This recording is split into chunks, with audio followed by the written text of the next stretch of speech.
लिया बघणार आहोत. गायी बुजवणे. एके दिवशी गोसावी पाषाणाच्या घोड्याआड लपून बसत. बघा, एक दिवस श्री गोविंद प्रभू महाराज पाषाणाचे घोडा असतील त्या ठिकाणी श्री गोविंद प्रभू महाराज तिथे लपून बसायचे आणि गावातल्या ज्या गायी यायच्या, गावाबाहेरून त्या गायी यायच्यात, बाहेरून गायी येत असत आणि गोसावी हो करून उठत. बघा, हो करून उठत आणि त्या गायी बुजून पळत. म्हणजे श्री गोविंद प्रभू महाराजांना घाबरून त्या गायी पळत. मग घोड्यावर बसत त्याला हाताने स्पर्श करत असा खेळ करीत श्री गोविंद प्रभू महाराज राजमठाच्या पूर्वेकडच्या दरवाजाकडे जात होते. महाद्वाराच्या आत दोन्ही दाराच्या जवळ छाती एवढी उंच दगड रोवले होते. बघा, महाद्वार आहेत त्या ठिकाणी उंच असे दगड रोवलेले होते आणि त्या चिरावर उभे राहून बघायचे. सगळं गाव बघायचे.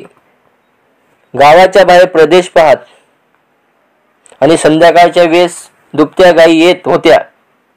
गोसावी त्या चिऱ्याआड लपले आणि गायी आल्या आणि गोसावी अचानक हो हो म्हणून उठले आणि गायी बुजल्या. बघा, म्हणजे गावात ज्या दुभत्या गायी यायला लागल्या होत्या तिथे श्री गोविंद प्रभू महाराज लपून राहायचे आणि त्या गायींना भिवून द्यायचे आणि त्या शेपटी पाठीवर घेऊन माघारी पळाल्या आणि दरवाजाच्या तळ्याच्या काठावर जाऊन उभ्या राहिला आणि गुराखांनी परत दाराकडे हाकलल्या. गोसावींनी पुन्हा तसेच केले. बघा, पुन्हा तशी लिया केली. डबल त्यांना वापस पाठवले. असे 2-3 वेळा श्री गोविंद प्रभू महाराजांनी केले आणि मग गुराखी गोसाव्यांच्या जवळ आला.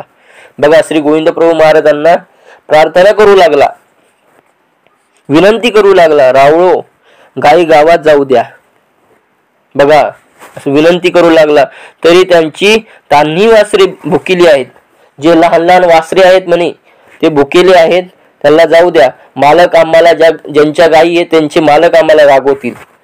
मग गोसाव्यांनी गायींना गावात जाऊ दिले. बघा, अशा अनंत अशा श्री गोविंद प्रभू महाराजांनी अनंत अशा लिया केलेल्या आहेत आणि त्या पाषाणाच्या घोड्याला सुद्धा आपला संबंध दिलेला आहे. अशा प्रकारची ही लिया आहे. आपण आज 3 लिया बघितलेल्या आहे. दंडवत प्रणाम.